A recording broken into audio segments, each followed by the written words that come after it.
corto plazo, a mediano plazo, ¿cuál sería una acción a hacer que no se ha hecho? Dos a corto plazo. Una, no debe haber niños trabajando ni en los campos agrícolas, que es donde abundan, ni tampoco en la ciudad. Y hablo de niños, de acuerdo a la ley, de 14 años hacia abajo. Hemos tenido accidentes de trabajo de niños de 9 años. A mí me ha dolido muchísimo el corazón. Un consuelo fue que viniera don César Costa, que es embajador de buena voluntad de la UNICEF, a acompañarnos precisamente en la investigación de esos casos.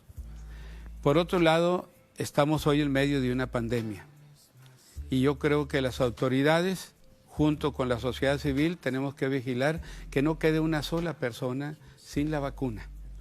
Y hay que convencer a aquellos que tienen miedo.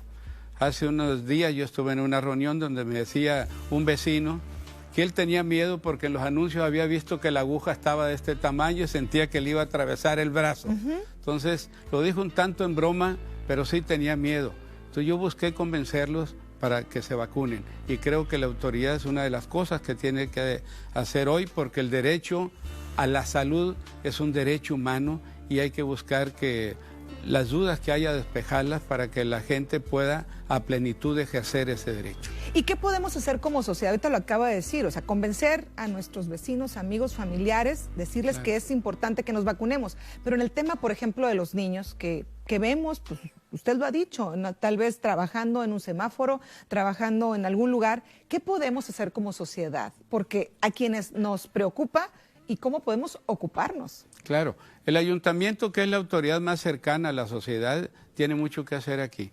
Tiene un DIF, y ahí al interior del DIF hay departamentos que pueden ir a estar haciendo un trabajo permanente en la calle con esos niños que están en los cruceros, y visitar también, lo pueden hacer las comisiones de derechos humanos y todos los grupos de la sociedad civil que tengan atención sobre los niños, ir a ver también a los campos cómo está esta situación. Y allí hay que hacer un trabajo no solo con los padres, porque los patrones señalan, relativamente tienen la razón, de que una de las condiciones que ponen los padres es que le den trabajo también a sus niños para poder ser jornaleros agrícolas. Porque es un tema cultural también al sur del país, de una u otra manera es una práctica que se ha venido dando y que es en la educación también donde debemos ir trabajando, ¿no? Sí. Y en general, por ejemplo, yo diría, desde que era un niño, pues yo también trabajé en el campo. Tengo aquí todavía las cicatrices de cortar ajonjolí, cosas por el estilo. Pero, pues este país tiene que cambiar. Claro, evidentemente. No requerimos de tantos recursos para que esos niños estén mejor en la escuela. Al país le conviene, a la propia familia le conviene, a todo mundo nos conviene que esos niños estén formándose hoy para que el día de mañana sean los ciudadanos que todo el mundo queremos. Perfecto. Pues con esta frase nos vamos a un corte comercial. Recordarles que estamos en Para Variar con el maestro Óscar Loza Ochoa.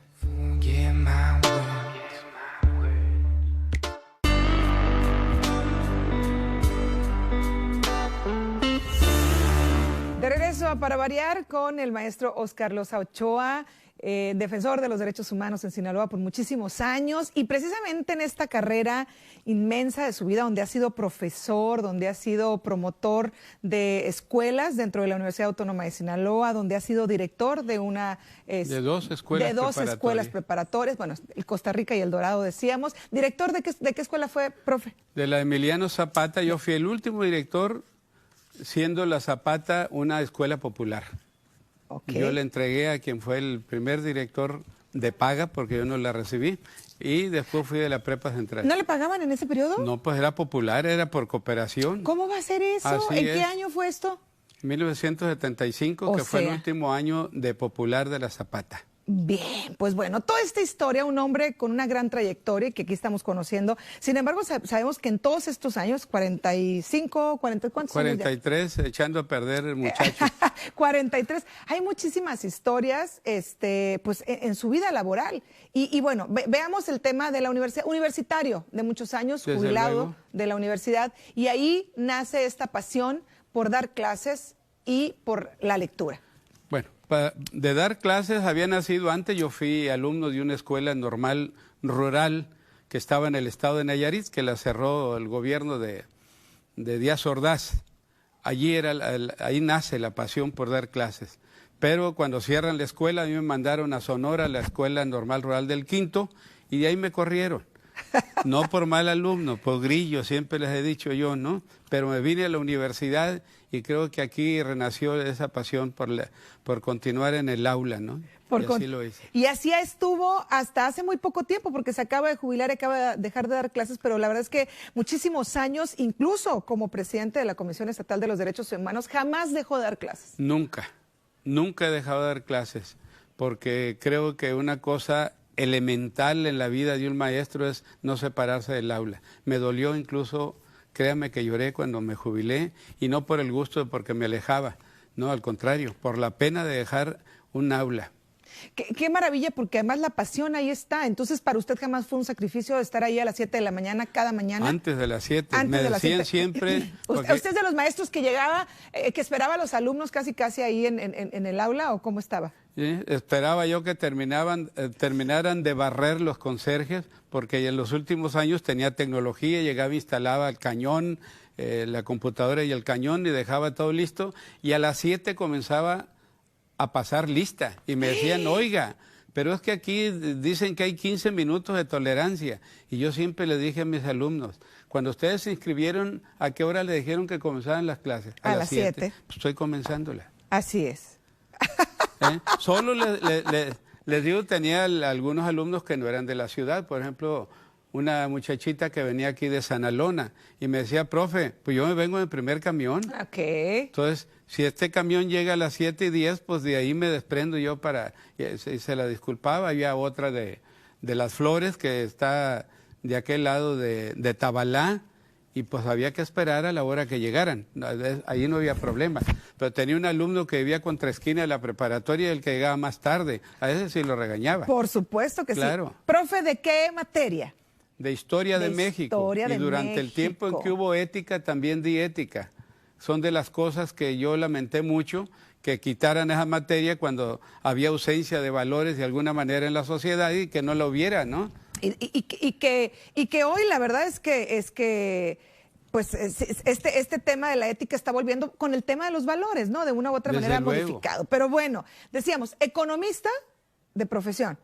De los malos, decía Eudómar Ahumada, que en paz descanse, pero de economista. De los malos, economista, pero no creo que tanto, pero que lo cierto es que he estado aquí mucho tiempo. Yo siempre les decía a los compañeros, en los otros presidentes de las comisiones estatales, Ajá. porque me decían, economista, el único economista que ha sido defensor del pueblo oficial he sido yo. Ha habido médicos, profes y abogados, obviamente, ¿no? Y les decía, yo les voy a hablar de la economía política y los derechos humanos. Claro. Y entonces, ¿las cuentas cómo le va con ellas? O sea, ¿las sigue sacando? ¿Le sirvió de mucho haber estudiado economía? Desde luego, yo llevé los 5 años matemáticas, y yo soy uno de los enamorados de matemáticas. Los estudios que yo mantengo para todo el tipo de problemas en derechos humanos, entran obviamente las estadísticas. Okay. Esto para la pandemia, pues la campana de Gauss, para hablar de curvas, pues también hay que meterse, ¿no? Ok, entonces un hombre sumamente preparado, porque se los voy a platicar yo a ustedes, pero bueno, economista, como ya decíamos, maestro en la Universidad Autónoma de Sinaloa por 43 años, pero además de eso me estaba platicando ahorita antes de entrar al aire, un lector voraz. Lee y requete lee. Maestro, me platicaba de todas sus pasiones, de la literatura, ¿qué más? ¿Qué más le gusta? Escribe. El día 27 o 28 de este mes debo de presentar yo mi libro más reciente. Se llama Pandemia, precisamente por lo que estamos pasando. Entonces va a estar muy a tono con lo que estamos viviendo a nivel planetario, ¿no?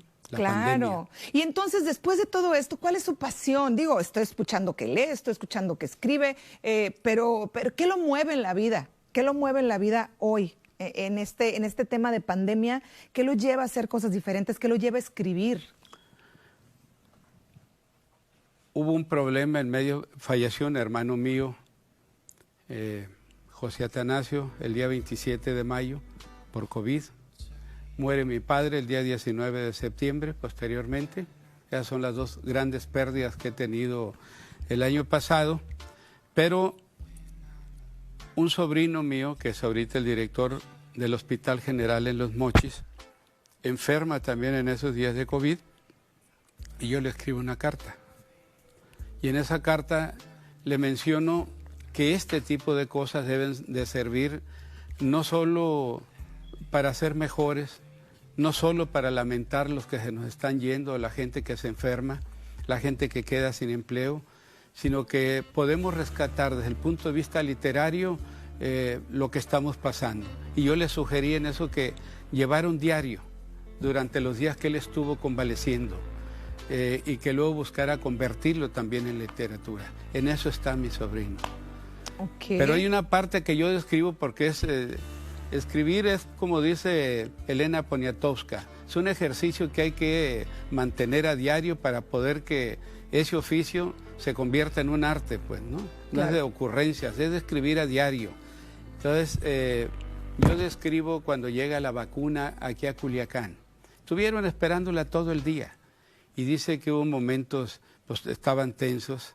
Se encuentran los médicos después de varios meses de varios hospitales, después de varios meses, o sea, durante la pandemia, en la que el gesto era el adusto, el de preocupación, etcétera, y que ahí comienzan a relajarse en las horas anteriores a que llegara el avión con la vacuna. Uh-huh. Pero dice, me habla él de ese momento solemne cuando llega el avión de la Fuerza Aérea, se baja el capitán con todo el paso marcial de los militares, llega, saluda al personal, no solo militar, sino civil que está allí. Estaba el secretario de Salud, estaban los directores de los hospitales generales en el estado, y dice que con una frase los pone a llorar, porque fueron lágrimas de alegría. Compatriotas, traigo la vacuna de la esperanza. Con esa frase, claro. Y dice al secretario se le derraman las lágrimas. Y aquel gesto primero de bromas y eso, comienzan a llorar. Es la esperanza de 3 millones de sinaloenses de poder salir adelante y buscar parar ese ritmo de muertes que hemos tenido. Por supuesto. Usted mismo tuvo COVID. Platíquenos. Claro. Porque, pues ahora, sabiendo que en su familia hubo estas pérdidas, ¿cómo vive usted el COVID? Que si mal no recuerdo, me estaba mencionando que había sido por ahí del mes de septiembre que lo tuvo. Mi padre, sí, fue en el marco de la muerte de mi padre. Él murió de las, dijeran los españoles de otros siglos, murió de su muerte, decían así, la clasificaban okay, los cronistas españoles. Él era mayor. Él iba a cumplir 94 años, ¿no? Entonces, hoy causas naturales le llaman, es, ¿no? No fue por COVID, mi hermano sí, en mayo, pero en el marco ese de que velamos a mi padre y lo sepultamos, pues fue mucha gente. Y usted sabe que en esos momentos es difícil decirle no a un abrazo de un amigo, de un familiar. Claro. Pues no solamente yo salí... contagiado. Así es, fueron 17 miembros de mi familia.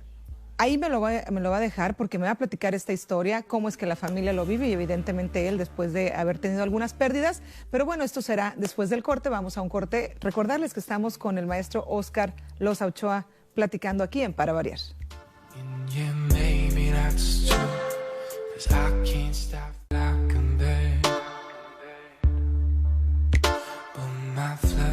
Estamos de regreso en Para Variar y platicamos, maestro Loza Ochoa, de que usted también se contagió de COVID, y no solo usted, sino un gran número de miembros de su familia, alrededor de 17 personas. Así es, y directamente lo que es mi casa fueron 3 hijos, la nuera, mi esposa y yo.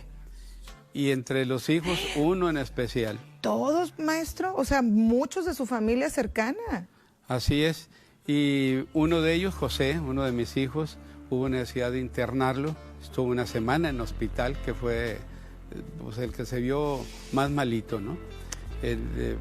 Mi hermana, la mayor, que también está entre ese número de 17, no quiso ir al hospital, para fortuna de ella tenía como para pagar atención en casa, pero estuvo con el oxígeno y estuvo con los mismos medicamentos que la gente que se hospitaliza. ¡Híjole! Tardó más en recuperarse. Fue una experiencia dura. Mi madre, a la cual también le dio, y increíblemente, a pesar de la pena que tenía ahí de habérsele muerto mi padre en esos días, fue muy